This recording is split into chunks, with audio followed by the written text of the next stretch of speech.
Glória a Deus. Amém, abençoados. Graça e paz. Quero me direcionar aqui aos irmãos no YouTube. Nós estamos com alguns irmãos aqui devido a essa pandemia. Não podemos estar aglomerando muita gente, mas estamos aqui com alguns irmãos nos auxiliando e participando desta comunhão ao Senhor e Cristo. Você que ainda que não é inscrito, vá lá, se inscreva, Ministério Graça e Verdade. Marque o sininho para receber as notificações, tá bom? Deixe lá seus comentários também, isso é muito importante. Amados, nós vamos falar nesse tema, neste dia, a síndrome do imperialismo.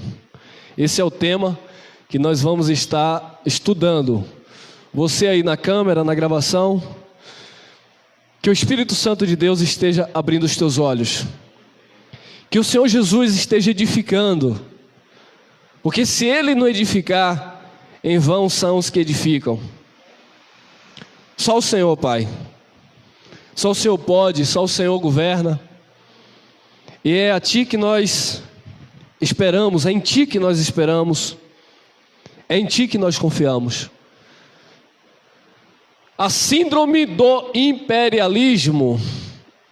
Olha lá o texto de abertura, Mateus, capítulo 23, versículo 1 e 2, que diz assim: Então falou Jesus à multidão e aos seus discípulos, dizendo: Na cadeira de Moisés estão assentados os escribas e fariseus.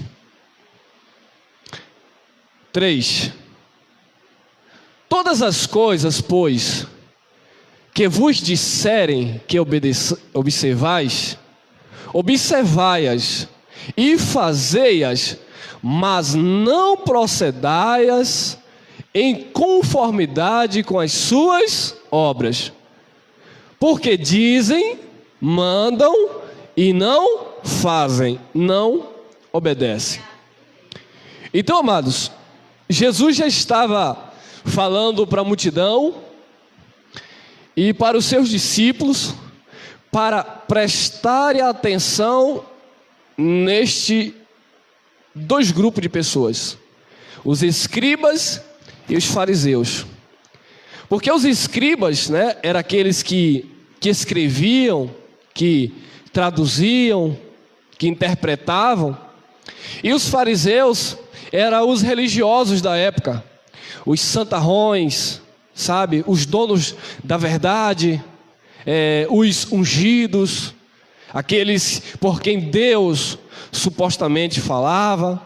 Então eles, os escribas e os fariseus, eles estavam assentados aonde? Na cadeira de Moisés. O que significa essa expressão, estar sentado na cadeira de Moisés? É estar com a lei, é estar ministrando o antigo pacto, é estar ministrando a lei de Moisés, é estar ministrando os sacrifícios, as ordenanças. Jesus, ele estava no cumprimento da lei.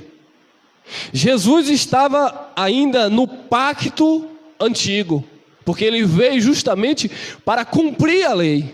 Então, no cumprimento da lei, os seus discípulos tinham que obedecer ainda aquela lei, porque os discípulos de Jesus não estavam vivendo o pacto da graça. É por isso que muitas pessoas erram quando dizem que Mateus, Marcos, Lucas e João é o Novo Testamento. Não é, é Velho Testamento, são livros históricos, porque Jesus ali está no cumprimento da lei. Você que está me acompanhando aqui na câmera, entenda isso: Mateus, Marcos, Lucas e João não é Evangelho, não é Nova Aliança. Nova Aliança, Novo Testamento só acontece depois do derramamento de sangue, porque foi no sangue estabelecido o novo pacto, uma nova aliança. Então, enquanto Jesus está cumprindo o seu ministério na terra, ali é o cumprimento da lei. Tanto é que a lei e os profetas duraram até João Batista, o último profeta. Jesus foi o último véu da lei, Porque as escrituras, né, a lei e os profetas, elas se cumpriram justamente em Jesus Cristo, que veio para cumprir a lei. Então os seus discípulos, eles estavam ainda vivendo fragmentos da lei. Então Jesus disse: olha, observai o que os fariseus e os escribas estão falando, mas não é para vocês fazerem o que eles fazem, porque na verdade eles não fazem. Aí, todas as coisas, pois, que vos disserem que observeis, observai-as e fazei-as, mas não procedais em conformidade com as suas obras, porque dizem e não fazem. Eles não fazem, eles só dizem, eles só mandam. E assim, amado, está o sistema religioso atual, em pleno século 21, ainda participando desta síndrome. Por que eu digo síndrome do imperialismo? Eu não quero falar aqui da história da igreja, mas se nós formos observar historicamente, a igreja, ela passou um período de perseguição, lá por volta do ano 300 depois de Cristo, no terceiro século, onde os cristãos eram assassinados em massa. Nero matou cristão a rodo. Nero pendurava os cristãos nas estacas, amarrava e tocava fogo. Eram tochas humanas para iluminar as ruas de Roma. E o tempo passou e a perseguição em cima dos cristãos, 300 anos de perseguição, até que parece que a solução chegou. Um imperador romano chamado Constantino se converte ao Senhor. Muitos não acreditam que a conversão de Constantino era genuína, mas Constantino se converte a Cristo. Os imperadores que perseguiam os cristãos são derrotados, são destronados de seus tronos, e agora o imperador que tem a sua mãe seguidora de Cristo, e que ele agora também se denomina um cristão, ele agora abraça aqueles cristãos que estavam sendo perseguidos. Nossa, um milagre de Deus. O império, o Estado, a política aliada agora aos cristãos. Um perigo. Mas Constantino é convertido. A igreja que estava sendo perseguida agora já não é perseguida. O culto agora é legalizado. Os cristãos agora podem adorar a Deus publicamente, não vão ser mais mortos. Por quê? Porque o imperador é crente. Só tem um detalhe: o imperador manda. O imperador estabelece as suas leis. O imperador muda a forma simples dos cristãos judeus e de alguns gentios adorarem a Deus. Agora não são mais aqueles cristãos pobres do Oriente Médio, da Palestina. Agora os cristãos precisam participar de um culto ao Senhor, onde o imperador Constantino estaria presente. Os homens de Roma, os ricos, os políticos estavam agora presentes, o pobre com o rico. O culto agora é liberado, todos participam. Então vamos mudar algumas coisas. Vamos mudar agora as vestes. Vamos mudar agora alguns costumes. Vamos mudar agora, sabe, o padrão. O templo, a primeira catedral construída por Constantino, tudo agora no aspecto romano, porque tem o dedo do imperador. Então, amados, vai acabando a liberdade dos cristãos seguir a Cristo. E hoje, como eu falei, não quero ficar preso nessa questão de história, e hoje estão assim. Você serve a Cristo com a mente tranquila, com a sua consciência pura, em espírito e em verdade, Mas no sistema religioso não. Por quê? Porque há no sistema religioso uma síndrome do imperialismo, do homem governando, do homem ditando as regras. Você não pode pensar no sistema religioso, porque você tem que agir em conformidade com as lideranças. Se você não fizer o que eles querem que você faça, você não presta, você é um desviado, você é um rebelde, você é um herege. E os fariseus, amados, e os escribas tinham essa mentalidade. Tanto é que quando Jesus está operando um milagre e curando, eles dizem: esse milagre não é autêntico, porque nós não aprovamos esse milagre. Por quê? Porque com certeza ele está possuído por Belzebu, príncipe dos demônios. Cultura pagã, egípcia, Babilônia, tudo na mente desse povo.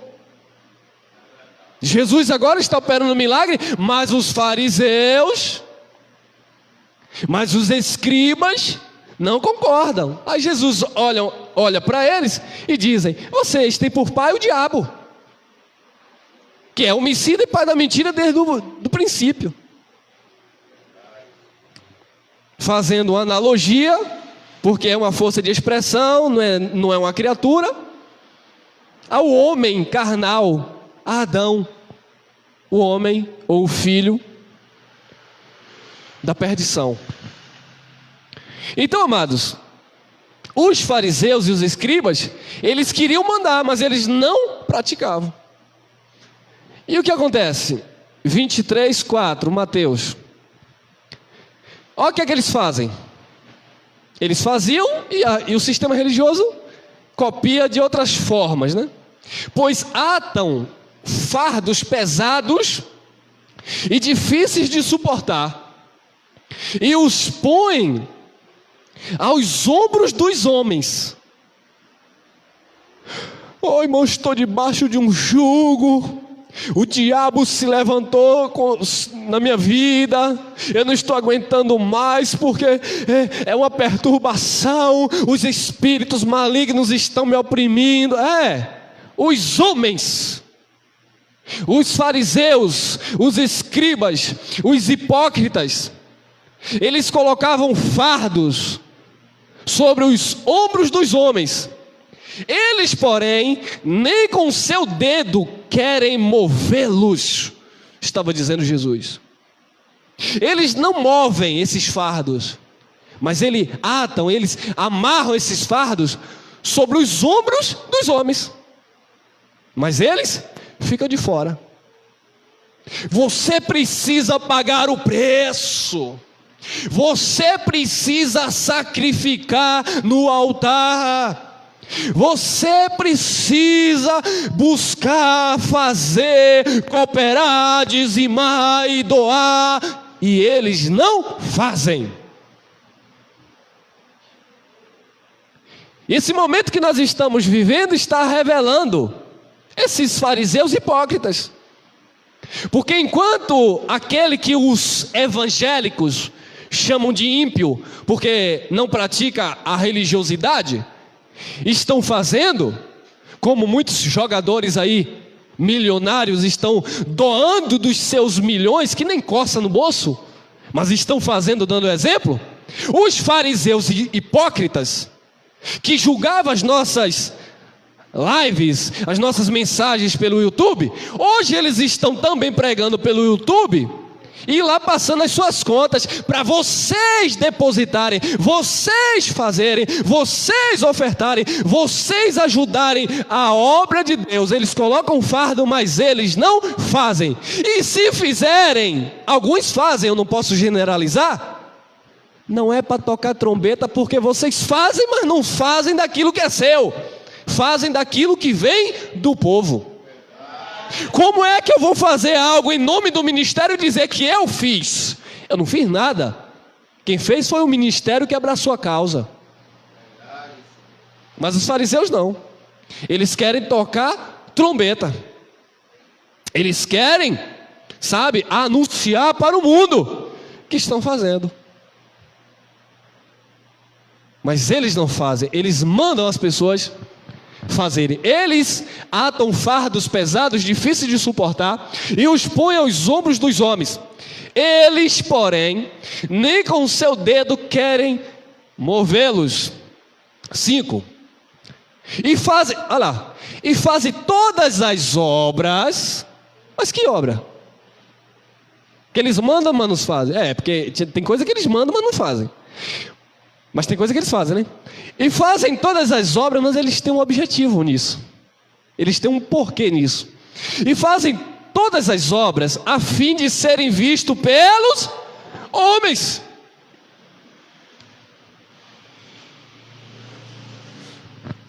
Hoje, né? Decretaram aí um jejum. Para quê? Primeiro que não tem importância espiritual nenhuma. Meus irmãos, vocês vão passar fome, porque o coronavírus não vai sair por causa de um jejum. Teve um tempo, teve uma data para entrar e já está determinado o dia de sair por Deus, Senhor do céu e da terra.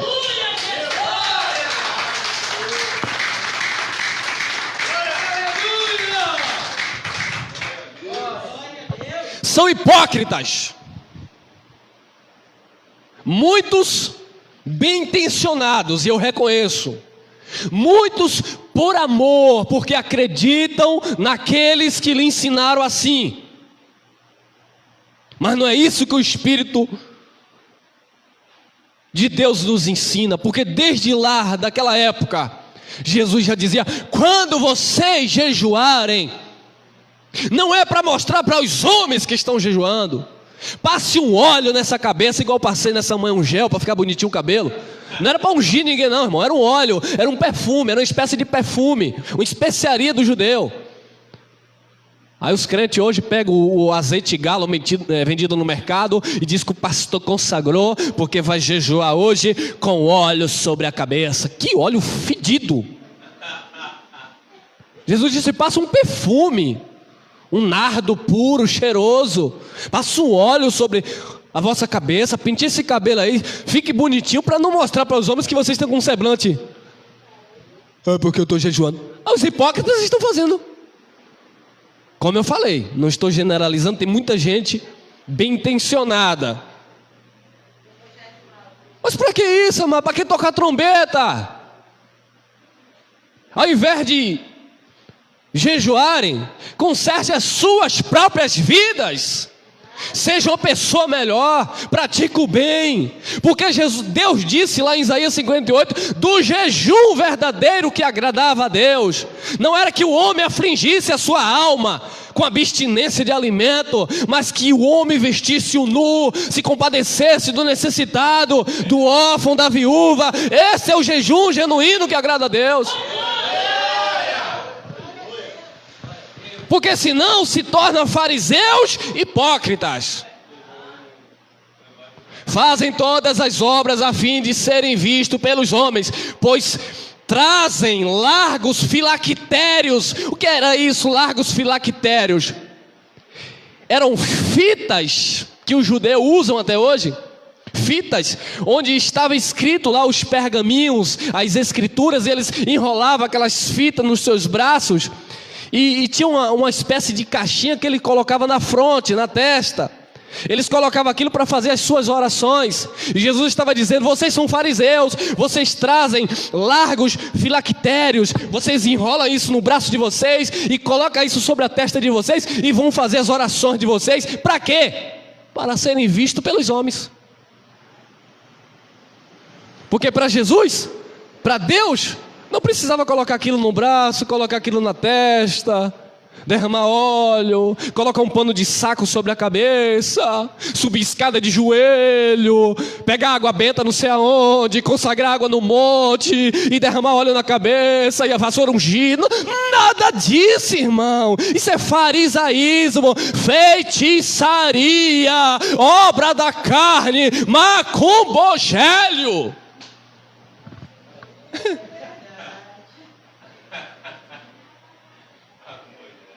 E fazem todas as obras a fim de serem vistos pelos homens, pois trazem largos filactérios e alargam as franjas das suas vestes. As franjas era uma espécie de cordas que ficavam nas suas vestes, um certo manto que eles colocavam por cima das vestes. E quanto mais larga as franjas, significava que ele era mais ungido, tinha mais comunhão com Deus. Oh, aleluia! Quanto mais largo o anel de ouro, teologia, doutor em divindade, diploma pastoral. Eu, pastor? Não, irmão, eu fui, como é que chama? Promovido. Agora eu sou reverendo, pastor, presidente geral da convenção. Para que isso, irmão? Me desculpe. Ô, irmão, você está sendo crítico. É para você acordar, viver Jesus. Para de viver religiosidade. Eu já tive desse lado de lá. Você vai pregar nos Gideões. Eu digo, ui. Recebo, não quero. Tô fora. E eu trazia na minha vida os meus largos filactérios. E aí, meu irmão, tô jejuando, irmão. E aí, irmão, tô orando, irmão. 3 horas da madrugada, me disseram que a fila é mais curta. E aí, irmão, jejum de 24 horas, de 12 horas para os fracos. Eram meus largos filactérios. As franjas das vestes. Porque eu nunca vi um pastor vestido de calça jeans. Imagine se ele soubesse que eu gravei uma mensagem aqui, não tinha ninguém, eu estava de bermudão, de paletó. Olha que cena. Eu estava de bermudão jeans e paletó. Que figura, né? Mas não tinha ninguém também aqui para me ver, né? Mas não pode, pastor ungido, vestir camiseta. Isso é hipocrisia, farisaísmo. Jesus quer ver o teu coração. Enquanto o profeta Samuel quase se deixa enganar, porque ele nem falou, ele pensou, quando ele olhou os filhos de Jessé, aqueles homens bonitos, fortes, guerreiros sabe? Soldados de guerra. Ele pensou, certamente é um desse. E Deus bradou, ei, profeta, você está equivocado. Você está olhando como vê o homem. Eu, o Senhor, olho, examino os corações. Não adianta fazer jejum. Não adianta fazer jejum, porque Deus olha os corações. Não adianta, irmão.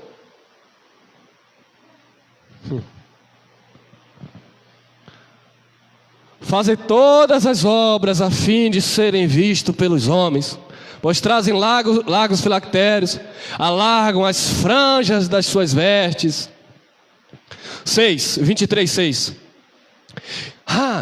E amam os primeiros lugares nas ceias, nos comes e bebes, e as primeiras cadeiras nas sinagogas. Eles amam isso. Chegou num ambiente religioso, numa catedral, num templo maior. Eu ficar lá atrás? Não, eu vou logo para os primeiros assentos, para o pastor olhar para mim assim, levantar a mão e dizer: receba. Eu vou para os primeiros assentos. Isso eu estou falando da membria. Mas eles, não, eles têm um lugar especial em cima do altar. Cadeiras acolchoadas, aqui só sobe ungido do Senhor. Quem passar em pecado é fulminado. Por quê, irmão? Você nunca leu não, rapaz? Foram pegar na Arca da Aliança lá, Deus fulminou, irmão. Não era para pegar não. Aqui só passa ungido. Vai pegar o microfone, vá. E aí eles condenam as pessoas. Não pode, não deve, porque eles amam os primeiros lugares na sinagoga. Jesus disse: são os fariseus hipócritas que amam os primeiros lugares nas ceias e as primeiras cadeiras na sinagoga. E hoje eles fazem o quê? Eles continuam amando. Você vai em um evento, em um congresso, em um templo desse aí, está lá a fila de fariseu hipócrita nos primeiros lugares da sinagoga. E tem uns que ainda dizem assim: eu vou ficar do lado direito do pastor, porque Jesus disse que quem fica à esquerda é bode. Eu quero ficar... Nessa hora eles conhecem as passagens, né? Só a graça nos basta. 23:7, Mateus. Olha aí, irmão. E as saudações nas praças. Ô vaso! Ô irmão, seja discreto. Ô irmão, graça e paz, tudo bom, meu irmão? Ô irmão, graça e paz. Mas os fariseus hipócritas? Ixi! A irmã está lá do outro lado da rua.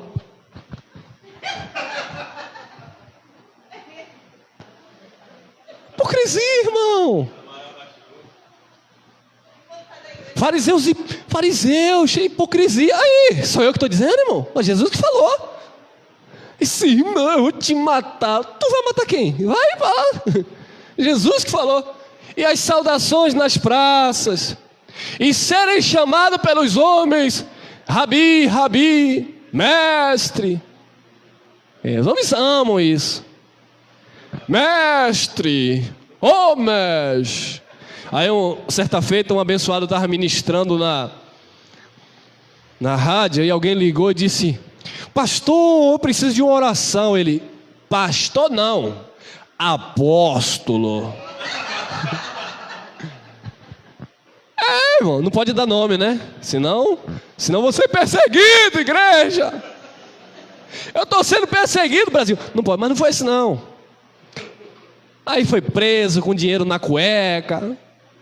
Eu estou preso na América por causa do amor ao evangelho. Não! Você está preso porque você não declarou imposto de renda. Você está preso porque você carregou dinheiro. Mas as pessoas gostam, né, irmão? Pastor não, apóstolo. Eles amam serem chamados de mestre. Ô irmão, tudo bom? Não, irmão, eu não sou irmão não. Não, eu sou o pastor. Ah, meu pai. Então Jesus estava dizendo que não eram os discípulos dele, eram os fariseus hipócritas que agiam dessa forma. Então você olha para o que Jesus disse e olha para a religião. Com quem parece? Com seguidores de Jesus ou com seguidores dos fariseus e dos escribas? Olha aí, Mateus 23:8. Vós, Jesus falando para os seus discípulos, e hoje o Espírito fala para os seus filhos, os filhos de Deus.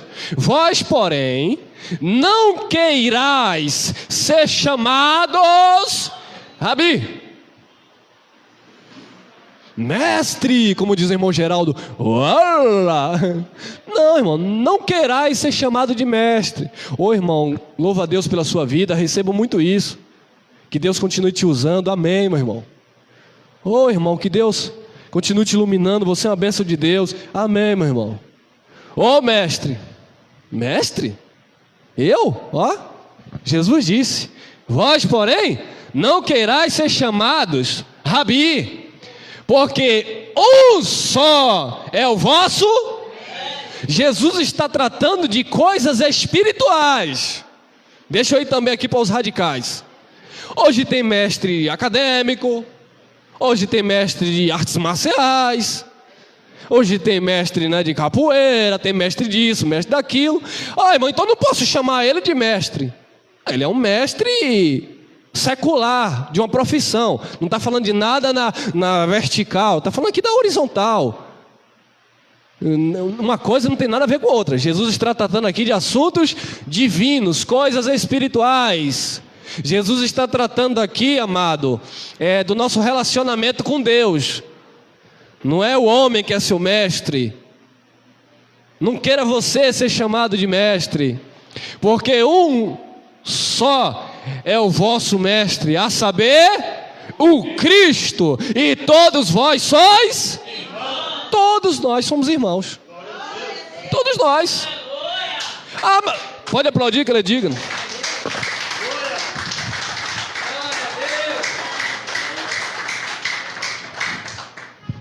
Mas irmão, a Bíblia fala de pastor.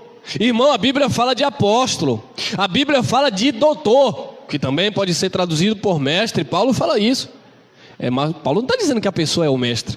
Paulo está falando que a pessoa tem o dom. Paulo está falando de dom.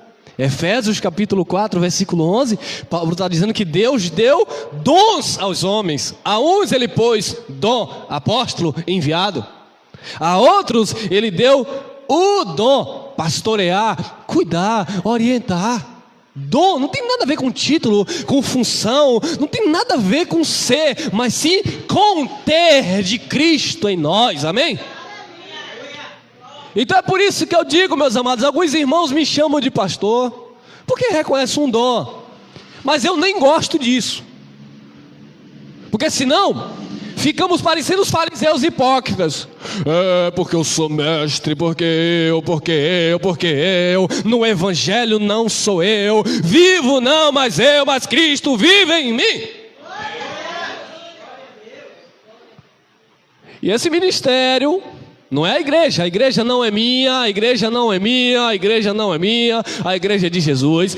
Esse ministério, o serviço que Deus otorgou no meu espírito, o qual eu estou desenvolvendo, o qual eu estou orientando, quem for andar conosco, quem estiver andando conosco, nós vamos sempre estar cortando essa coisa de soberba, autossuficiência, eu canto mais, porque eu prego mais, porque eu sou pastor, porque eu sou ungido, porque eu... Acabou, meu amado, aqui todos nós somos irmãos de Cristo.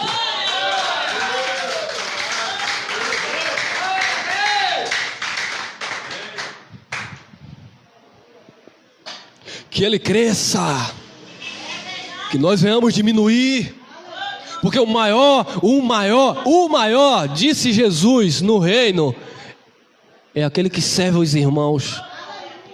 O maior dos profetas do antigo pacto, João Batista, ele disse: eu sou apenas uma voz que clama no deserto, eu não sou nem digno de levar as sandálias dele. Mas hoje, a síndrome imperialista no sistema religioso, aqui não, aqui quem manda sou eu, aqui tem que ser assim, se não concordar, já me disseram, a porta da rua é a serventia da casa, já me disseram, porque aqui, mas você não prega Jesus? Nós pregamos Jesus sim, mas a hierarquia eclesiástica, os fundadores da igreja está acima da palavra. Vocês sabem disso, irmão. E muitos que não concordam conosco, com a visão do ministério do Espírito, lá no coração, lá no fundinho, rapaz, não é que é verdade? Sabe? Eu fico triste porque essas pessoas ficam sofrendo, sendo oprimidas, carregando fardos nos ombros.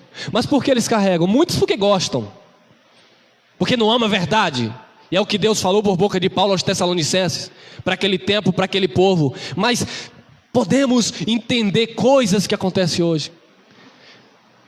Deus envia a operação do erro para que acreditem na mentira, porque não tiveram prazer na verdade. Outro dia eu vi um vídeo que eu fiquei muito triste.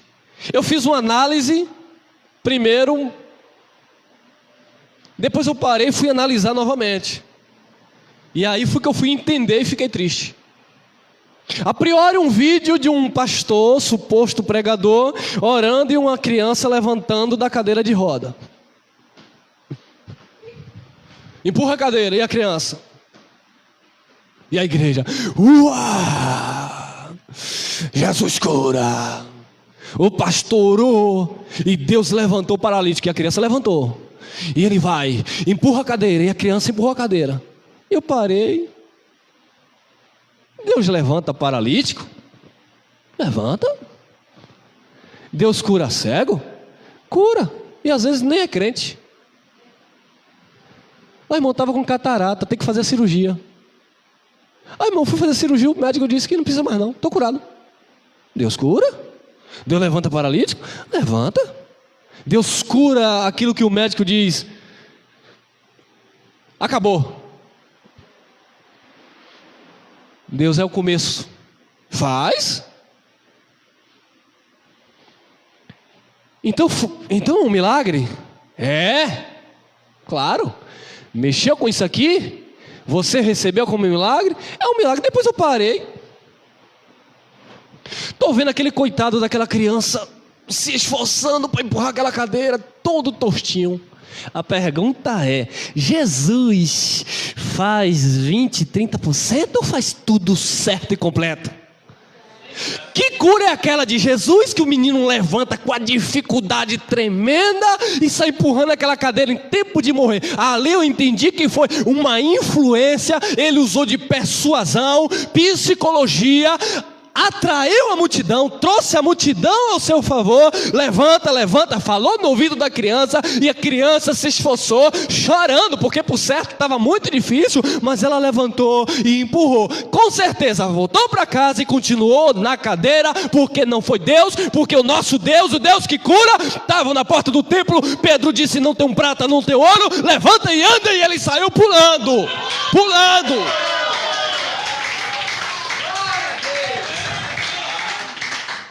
Então esses são os milagres que nós estamos vendo aí.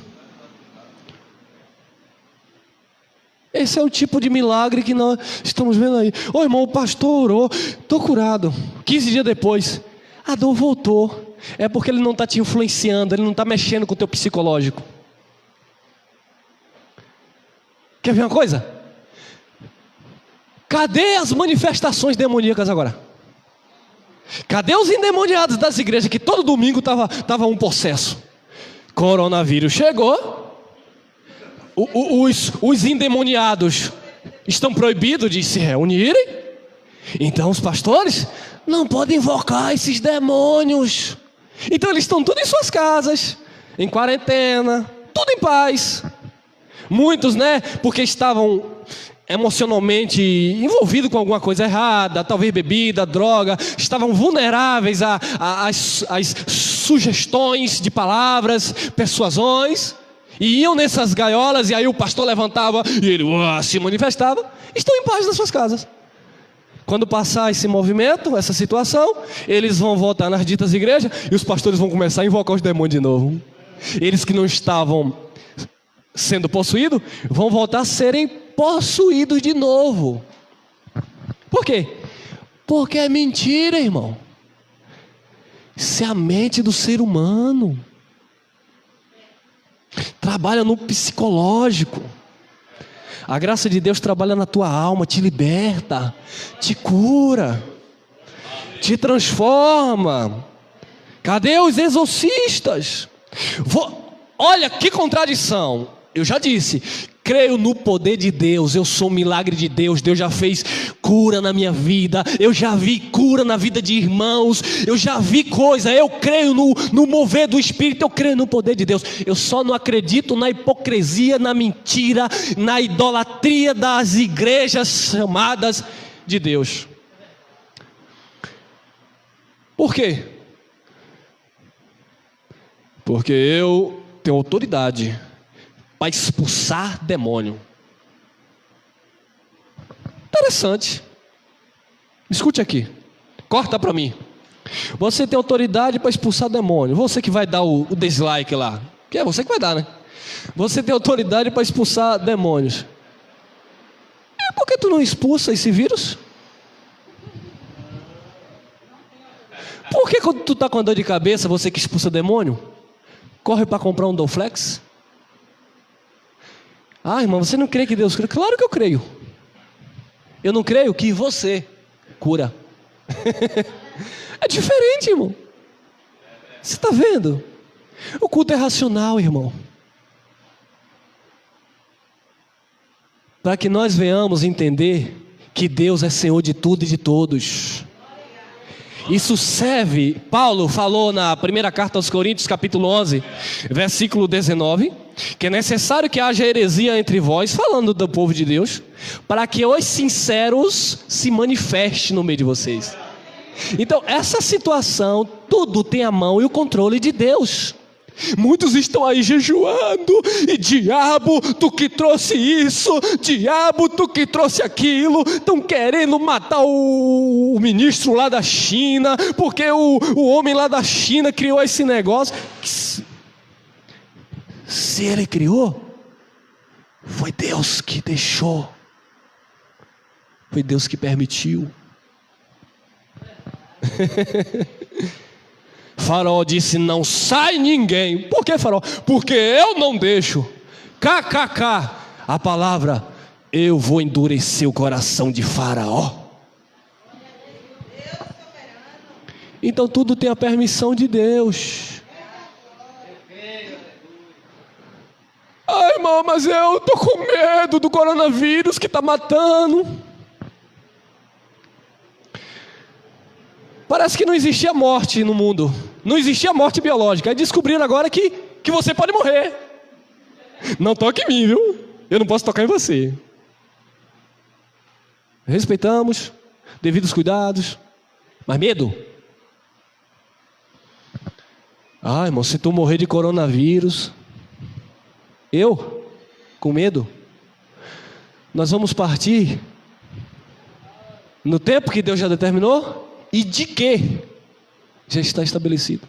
E detalhe, não tem jejum, não tem óleo, não tem monte, não tem templo ou fora de templo, e igreja e dando dízimo, ou não, ou crente, ou não. Vai acontecer tudo que Deus já determinou. Quem crê, diga glória.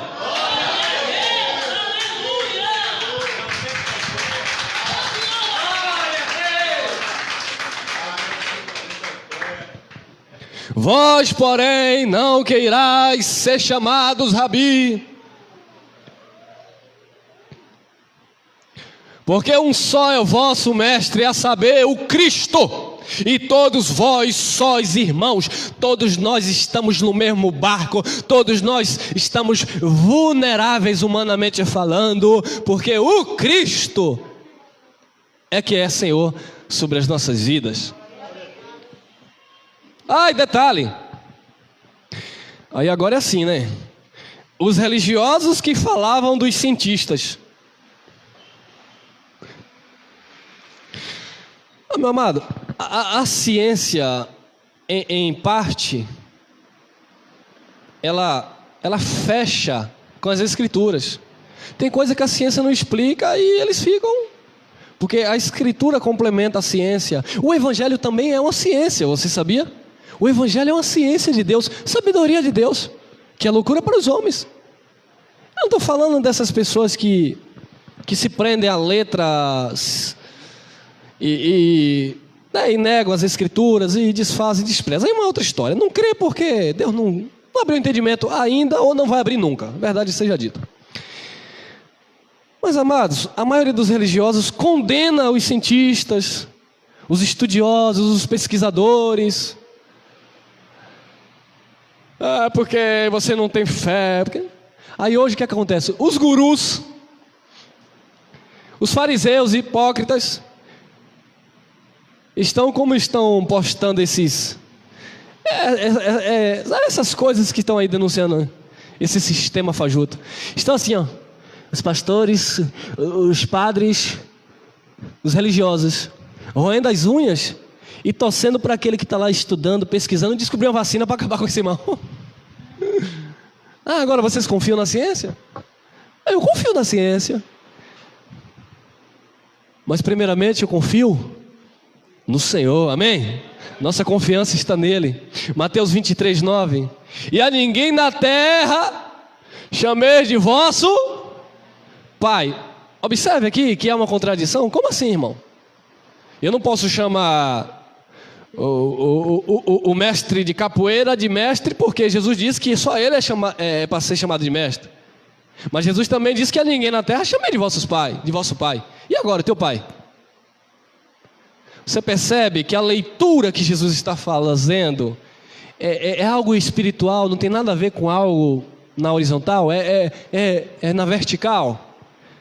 Não é para você chamar de pai na fé, pai espiritual. Eu estou debaixo da cobertura do meu papai espiritual. Quem é? É o apóstolo Joaquim. Tem um homem aí no Brasil, que ele se denomina apóstolo, que os seguidores do sistema religioso dele chamam ele de papai. Chamam ele de pai dos apóstolos. É porque a minha visão, é porque a G12, é porque eu sou pai dos apóstolos. E aí os seguidores chamam ele de pai na fé. Pai dos apóstolos. Aí Jesus está dizendo a ninguém, porque a ninguém na terra chamei de vosso Pai, porque um só é o vosso Pai, o qual está nos... Nosso Pai é Deus. Não é você não poder chamar o seu pai de pai, não tem nada a ver uma coisa com a outra, amém, meu irmão? Meus irmãos, nós estamos tratando de coisas espirituais. Jesus disse: a palavra que eu vos digo são espírito e vida. Então, mas ninguém na terra, religiosamente, meu pai, você é meu pai na fé, meu pai espiritual, eu estou debaixo da cobertura espiritual do irmão Elcio. Minha? De jeito nenhum, meu irmão. Cobertura espiritual, já está dizendo, é a do Espírito, não é do homem. Amém? Mateus 23:10.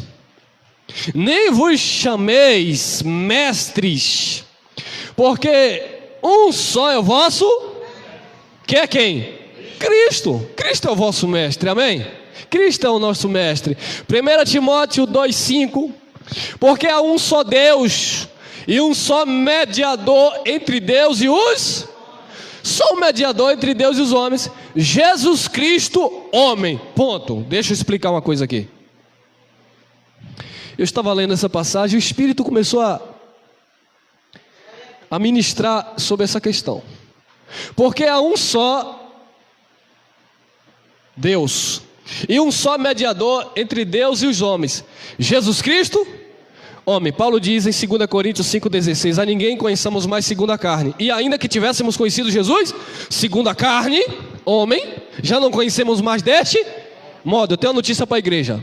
Como diz o sistema, fresquinho, desceu do Espírito. Jesus não é o nosso mediador. Como assim, irmão? Porque Paulo está falando para um povo contemporâneo a Jesus de Nazaré, que viveu a transição da lei para a graça. Jesus Cristo, homem, Jesus de Nazaré, ele foi mediador entre Deus e os homens para aquele povo que viveu debaixo da lei. Quem entendeu? Amém. Então Jesus não é o nosso mediador hoje, porque nós já nascemos debaixo da graça. Jesus não é mais mediador. Jesus Cristo é o nosso Deus. Porque Paulo está falando da manifestação do Nazareno para um povo que viveu a transição da lei para a graça. Jesus Cristo, homem, foi mediador para aquele povo que viveu o cruzamento dos pactos.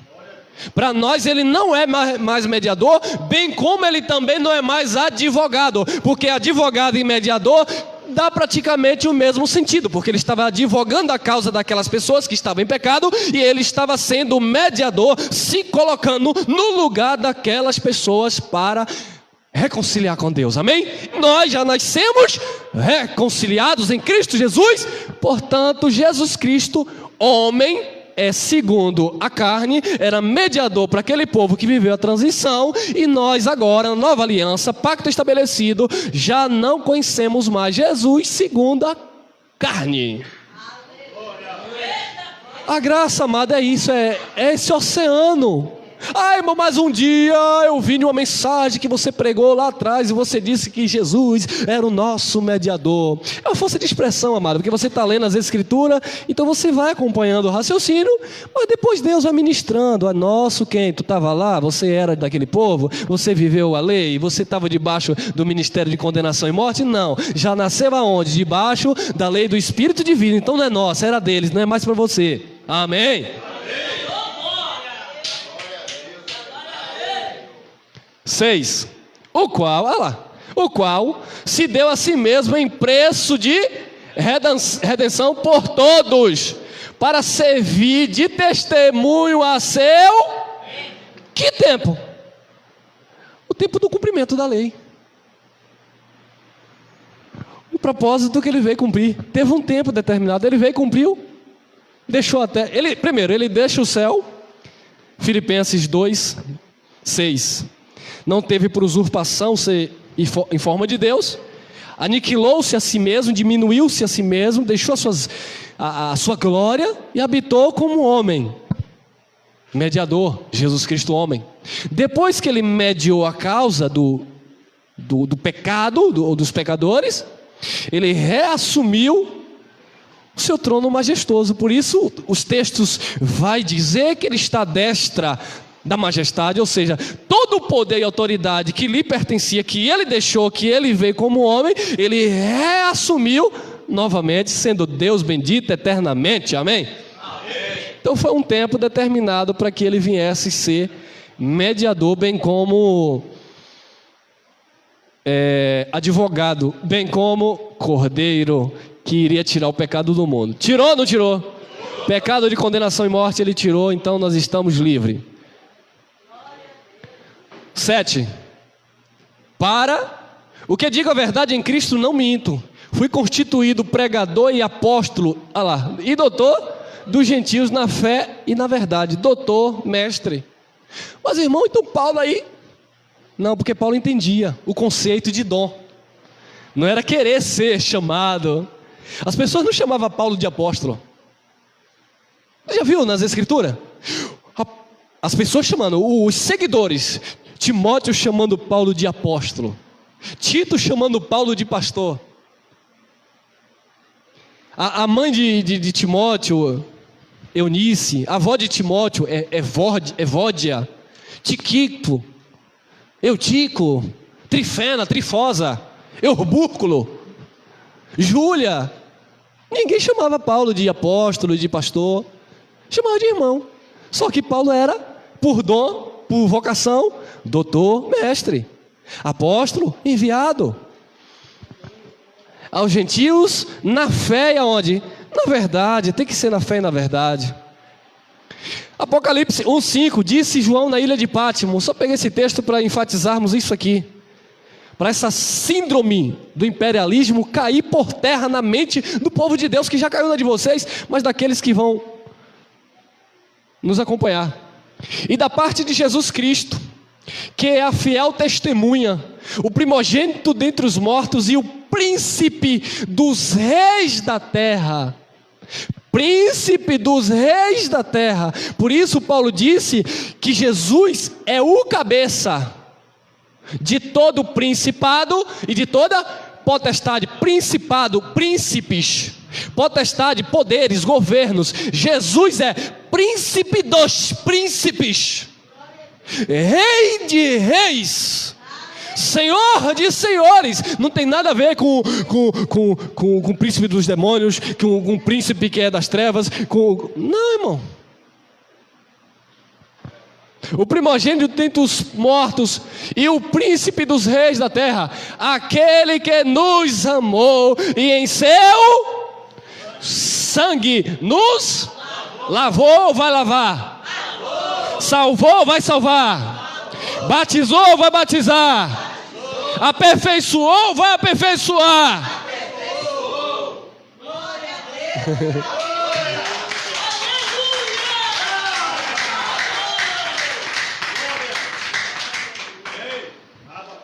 Vocês estão empolgados. Daqui a pouco os irmãos vão dizer: ô irmão, o irmão Elcio está cheio de gente no ministério. Ô irmão, é que eu não posso virar a câmera agora, tem um gato pingado aqui.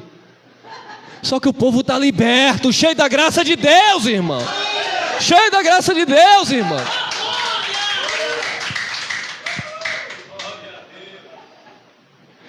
Aquele que nos amou em seu sangue nos lavou dos nossos pecados. Lavou no sangue, não foi no jejum. Ó, Senhor, eu vou jejuar para o Senhor me perdoar esse pecadinho hoje e tirar esse coronavírus, tá bom, Senhor? Ah, já é o Senhor agora? Eu pensei que fosse o diabo. Vocês entram em contradição. Primeiro foi o diabo que colocou, e agora é Deus que tem que tirar o que vocês dizem que o diabo colocou? Vocês não aprenderam como aprendeu nosso irmão Jó. Deus me deu, Deus tomou, bendito seja o nome do Senhor.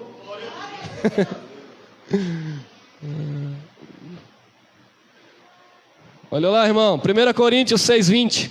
Por quê?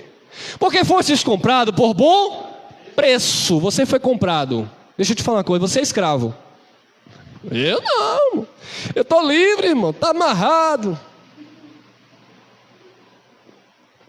Você é um escravo, não do sistema. Você é um escravo do eterno amor de Cristo Jesus. Porque Ele te comprou, e Ele comprou, pertence a Ele. Por isso que você é propriedade exclusiva dEle, porque Ele pagou. Se você que vai me assistir, se você tem medo da pombagira, do tranca-rua, Exu Caveira, Preto Velho, Maria Padilha, o caboclo do Oxu no Sede Oxóssi, se você tem medo sei lá, é tanta coisa que esse povo tem medo, irmão. Se você tem medo de tudo isso, então você está dizendo que Jesus não te comprou. Como eu creio que Jesus nos comprou, como nós cremos que Jesus nos comprou por bom preço, e João disse que foi preço de sangue, nós não temos medo de nada.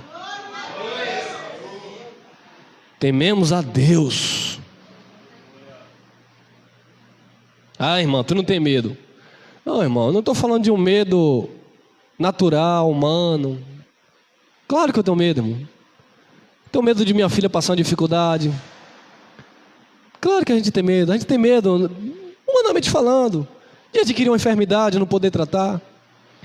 São sintomas da carne.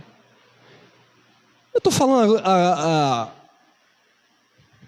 questão da nossa eternidade. Eu estou falando de medo de perder salvação. Irmão, medo de não comer a Santa Ceia. Olha, você tem que vir comer a Santa Ceia, se não comer está desviado. E agora eles estão dando Santa Ceia online. É online, irmão, que eles estão dando. A chamada Santa Ceia agora é online. É online. Se você não tiver o suco, não puder. Que cara de pau, fariseus hipócritas. Se não tiver o suco, faça aí com um pouquinho de água. Foi isso que os grandões, tá lá.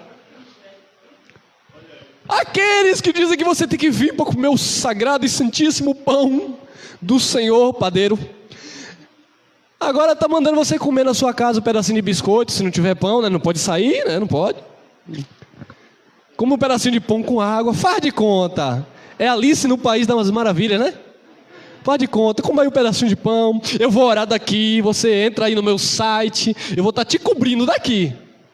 Daqui eu vou estar te cobrindo. Pois nós estamos ceando todos os dias, porque nós já estamos assentados na mesa, no reino de Deus, onde Ele, a sua palavra, é o seu alimento espiritual, todos os dias das nossas vidas.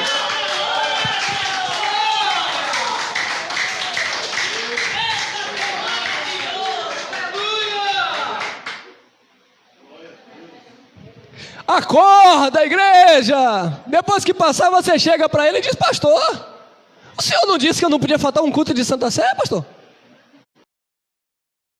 E por que agora o senhor mandou ficar em casa comendo bolacha? Pão com água? Então no próximo eu não venho também não. Eu vou ficar em casa e comer o pão com água. No próximo não pode. Por quê? Porque não vai ter mais o coronavírus. No próximo você tem que vir comer aqui. Porque você tem que ter comunhão aqui. Eu falei, vem na reunião, eu vou para gravar mensagem. Vem quem quiser, lave as mãos certinho, bonitinho. Vamos evitar contato, sentam separado, tudo, tá bom? Não estou oprimindo ninguém a vir, fica em casa. Principalmente grupo de risco, fica em casa, não venha. Se semana que vem for necessário, eu gravo sozinho de novo. Se quiserem vir, tem alguém aqui com medo? Tem alguém aqui oprimido? Tá pronto, irmão.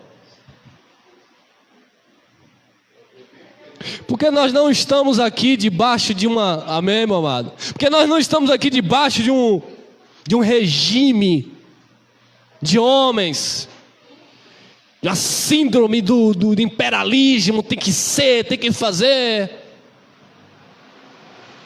Irmão, então você vai ter que fazer igual o sistema, coloca uma conta aí na internet.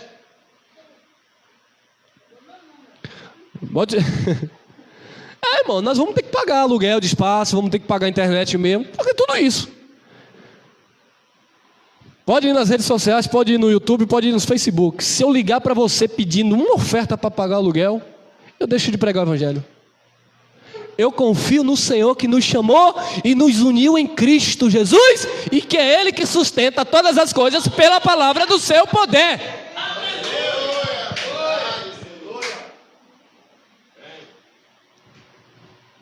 Mas se quiser eu mando, tá bom?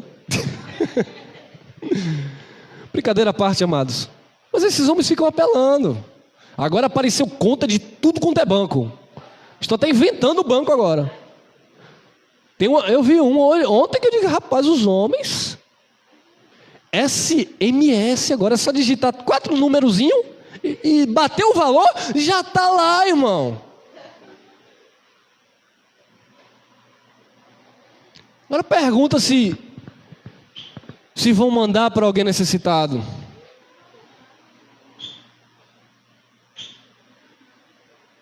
Meus irmãos, se você tiver com oferta para contribuir no ministério, Deus colocou no teu coração, amém. Se por acaso Deus disser, ao invés de ofertar no ministério, compra uma cesta básica e ajuda o vizinho. Deixa eu falar uma coisa para você. Faça. Ô irmão, eu estou com esse dinheiro aqui, eu ia ofertar hoje no ministério para pagar o aluguel. Está gravado. Mas tem uma irmã, tem uma pessoa, não é nem crente, pode ser até teu inimigo, não gosta de você, está precisando de um bujão. O que é que eu faço? Os lobos? Primeiro de Deus. Primeiro de Jeová. O de Deus é de Deus, irmão. Não toque no que é de Deus. Não, mas não é de Deus não, é meu mesmo. Não toque, não é de Deus. Do seu, depois você tira e dá quem você quiser. O que tu tem, foi Deus que te deu. Se você tiver vontade de fazer com que você ia fazer para ofertar no ministério e quer fazer para ajudar alguém, faça. Tá bom? Porque fostes comprado por bom preço, glorificai, pois, a Deus no vosso corpo e no vosso espírito, os quais pertencem ao pastor da igreja. A Deus, amém. Ele te comprou com bom preço. 1 Pedro 1,18. Sabendo que não foi com coisas corruptíveis, como prata ou ouro, que fostes resgatados da vossa vã maneira de viver, que por tradição recebestes dos vossos pais ou dos vossos líderes. 19. Mas com precioso sangue de Cristo, como de um cordeiro imaculado e incontaminado. Nós fomos comprados pelo sangue de Jesus Cristo, amado. Atos 20, 28. Olhai, pois, por vós e por todo o rebanho, sobre que o Espírito Santo, não é o homem que consagrou, não é o homem que separou, não é o homem que ungiu. No pacto da graça, aliás, no pacto da graça não, mesmo na lei, era Deus que separava, era Deus que consagrava. Não foi Samuel que escolheu Davi, foi Deus que escolheu Davi. Não foi Samuel que se ungiu, foi Deus que ungiu Samuel. Não foi Eliseu e Elias que auto se denominou profeta, foi Deus que constituiu profeta. Então, amado, não só no pacto da graça, mas na lei sempre foi Deus. Mas os fariseus, hipócritas, não. Eles se levantam e levantam outros, consagram outros, unge outros. Farisaísmo.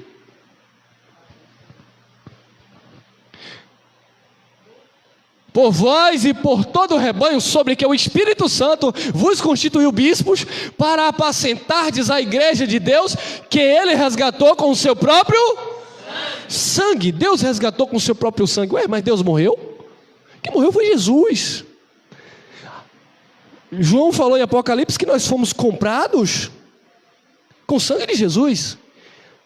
Aí Lucas, escrevendo Atos dos Apóstolos, diz que Paulo disse que foi com o sangue do próprio Deus. É porque Jesus é Deus, amém, amado? É o próprio Deus. 29. Porque eu sei isto que, depois da minha partida, entrarão no meio de vós lobos cruéis, que não pouparão o rebanho. 30. E que dentre vós mesmo se levantarão. Deus não vai levantar. Se levantarão o quê? Homens que falarão coisas perversas para atrair os discípulos após si. Então, dentre o povo de Deus, se levanta homens perversos para atrair o rebanho após si, para seguirem não a Jesus, seguirem a eles. Você não está debaixo desse sistema imperialista. Você não está debaixo de governo de homem. Você não está debaixo de ditadores com nome de pastores. Você está debaixo da graça de Deus em Cristo Jesus.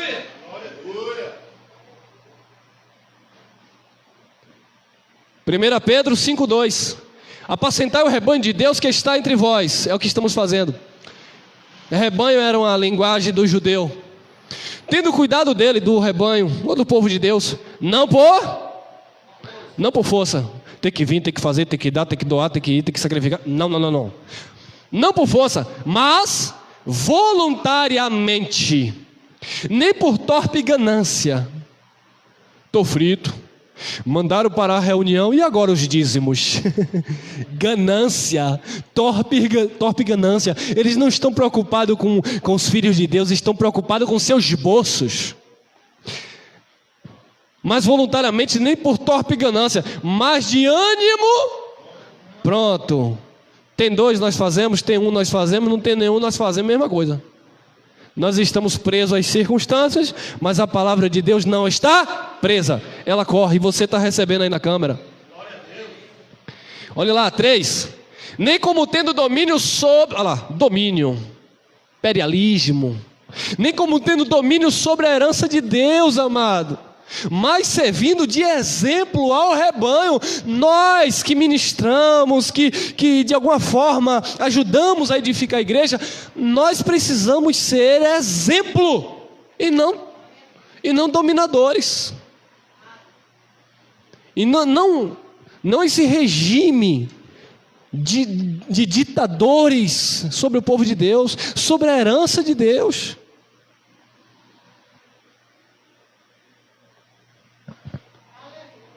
E é disso que nós estamos livres, do sistema religioso. Então, para eles, nós somos desigrejados, porque para eles, engrejado é quem está engrejado naquilo que eles querem. Nós não aceitamos. Então, para eles, nos tornamos herege, porque a palavra herege é aqueles que se levantam contra um dogma, como contra um ensinamento, contra uma doutrina. E nós nos levantamos como hereges, como dogmas, ensinamentos e doutrinas de homens.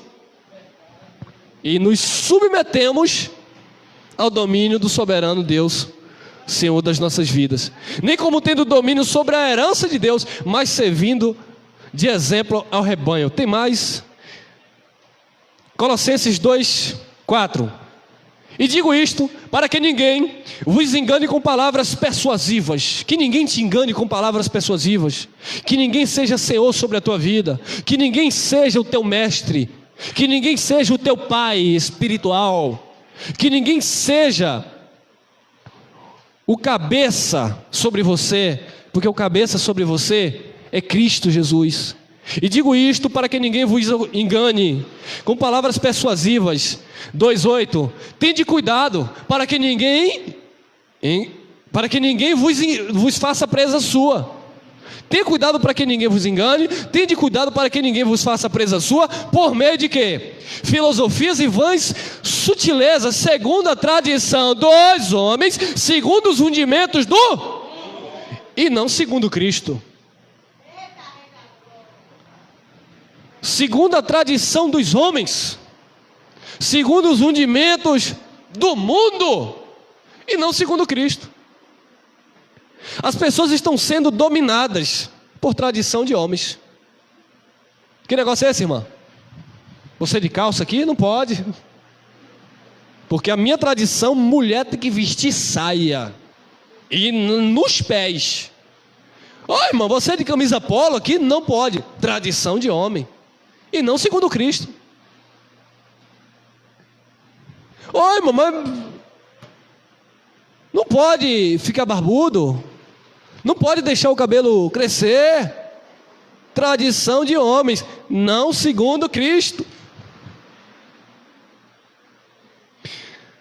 Porque, amado, a palavra de Deus é espiritual, mas ela corre pelo mundo, e em cada parte do mundo vai ter uma cultura. Eu vou ler texto na Bíblia, que para o judeu, não podia cobrir a cabeça, para orar. A mulher não podia ter a cabeça raspada, se tivesse, no caso de uma situação lá entre os coríntios, cultural, elas tinham que colocar o véu, até que o cabelo crescesse, porque o cabelo foi dado no lugar do véu. Mas os homens não podiam cobrir a cabeça. Então, você não pode pregar de boné. Não gosto de boné, não gosto de chapéu de vaqueiro, como tem um aí. Mas é isso, não é isso que te define como pessoa de Deus. Porque se um egípcio se converte em Cristo, e ele se converte, ele usa a tumba, né? A túnica, sei lá, é a tumba, é a túnica, né? E aí? Ele vai ter que tirar aquilo que é uma cultura dele? Se um escocês, não toda a Escócia, mas em parte da Escócia, eles têm a cultura. Hoje, na verdade, é mais questões festivas, né? Eles usam saia, os homens. E agora? Como? É saia. Ela falou o nome aqui. É saia. E aí? Não, porque você é evangélico, você não pode usar saia, porque o homem não usa saia. As mulheres não podem usar calça, porque as mulheres de Deus me mostram nas escrituras mulher usando saia. E agora? Me mostra nas escrituras o homem usando calça jeans ou calça social ou paletó. Eram vestidos, e aí? Eu vou ter que usar vestido também? Porque a única diferença era uma cinta na cintura, né? A única diferença era o cinturão no meio, e aí? Então vocês que pregam isso, seus fariseus hipócritas, vocês têm que se vestir também com uma cultura judaica. Sabe de nada, inocente. Eu li todo, irmão? E sim.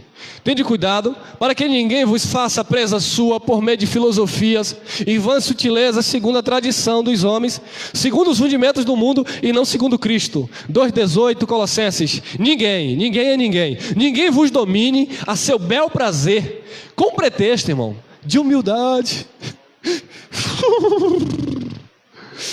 Porque eu sou muito humilde. Com pretexto de humildade e culto dos anjos, porque o anjo me revelou nesta noite. Revelou o quê, irmão? Tu está dormindo demais? Nós não estamos no ministério dos anjos, nós estamos no ministério do Espírito.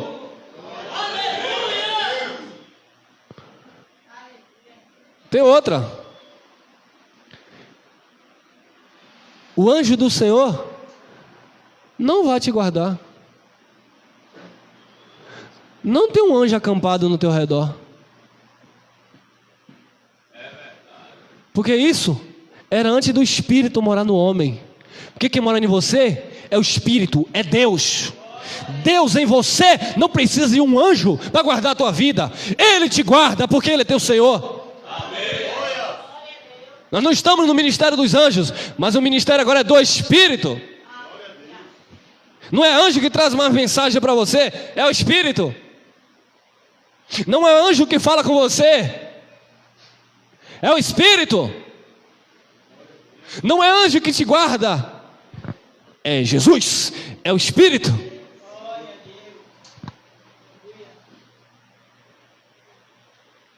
Ninguém vos domine ao seu bel prazer com pretexto de humildade, culto dos anjos,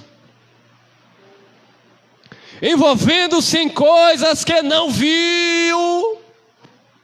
Não viu.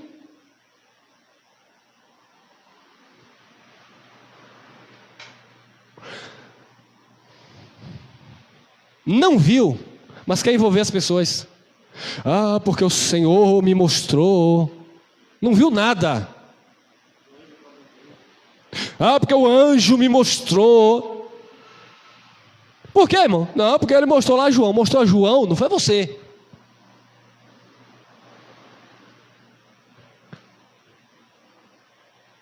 Eu creio nos anjos revestidos de carne. Nos espíritos revestidos de carne. Envolvendo-se em coisas que não viu. Estando debalde inchado na sua carnal compreensão. E pula, e cai, e roda. E é o poder de Deus. Não, é carnal compreensão.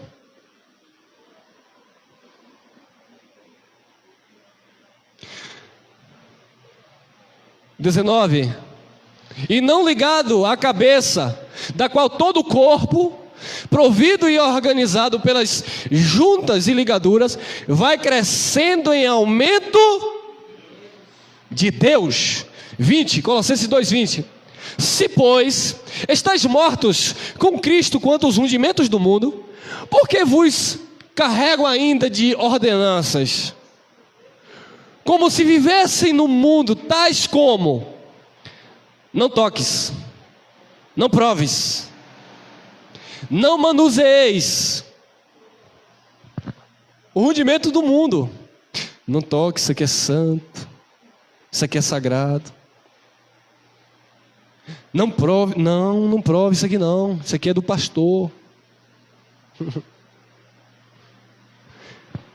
Não toques, não proves, não manuseeis, as quais coisas todas perecem, acaba, pelo uso, segundo os preceitos e doutrinas do homem, não é de Deus, dos homens. 23. As quais têm na verdade alguma aparência de sabedoria em devoção voluntária, humildade e em disciplina do corpo, mas não são de valor algum senão para a satisfação da carne. É só para satisfazer o seu ego. Não tem importância espiritual o teu jejum, o teu monte, a tua água orada, o teu sacrifício de tolo, não tem importância nenhuma.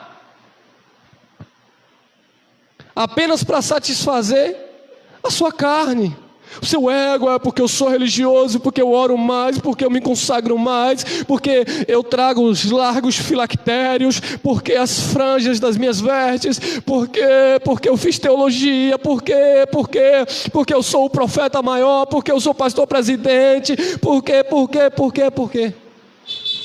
nada, só para a carne.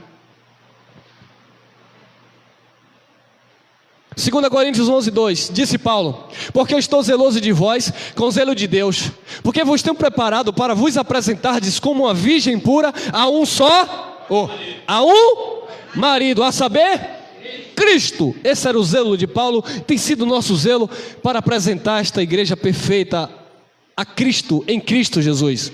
Hebreus 3:1.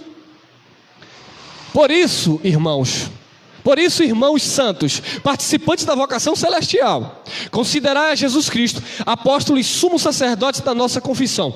Mais uma vez, apóstolo e sumo sacerdote da nossa confissão. Carta aos Hebreus, para aqueles que viveram a transição da lei para a graça. Jesus não é nosso apóstolo e não é nosso sumo sacerdote. Irmão, o que é isso hoje?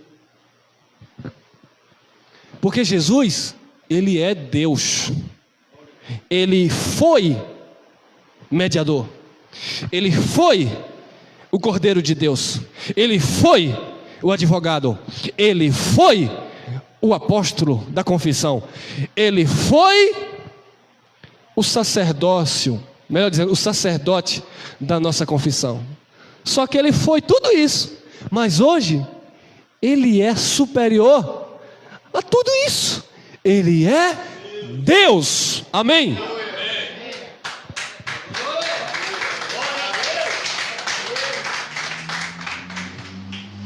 Hebreus 4,14. Visto que temos um grande sumo sacerdote, olha lá, visto que temos um grande sumo sacerdote, Jesus, para aqueles que viveram na transição, Filho de Deus, que penetrou nos céus, retenhamos firmemente a nossa confissão, porque não temos um sumo sacerdote que não possa compadecer-se das nossas fraquezas, porém, um que, como nós, em tudo foi tentado, mas sem pecado. 16. Cheguemo-nos, pois, com confiança ao trono da graça, já estamos no trono, para que possamos alcançar misericórdia e achar graça, a fim de sermos ajudados em tempo oportuno. Hebreus 13:20, nós encerramos. Ora, o Deus de paz, que pelo sangue da aliança eterna tornou a trazer dos mortos a nosso Senhor Jesus Cristo, grande pastor das ovelhas. 21. Vos aperfeiçoe em toda boa obra, para fazerdes a sua vontade, operando em vós o que perante ele é agradável, por Jesus Cristo, o qual seja glória para todos sempre. Amém. Ele é Senhor absoluto sobre as nossas vidas.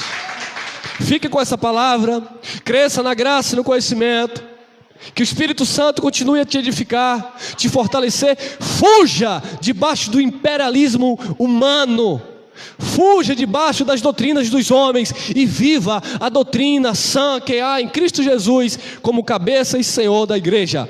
Graça e paz.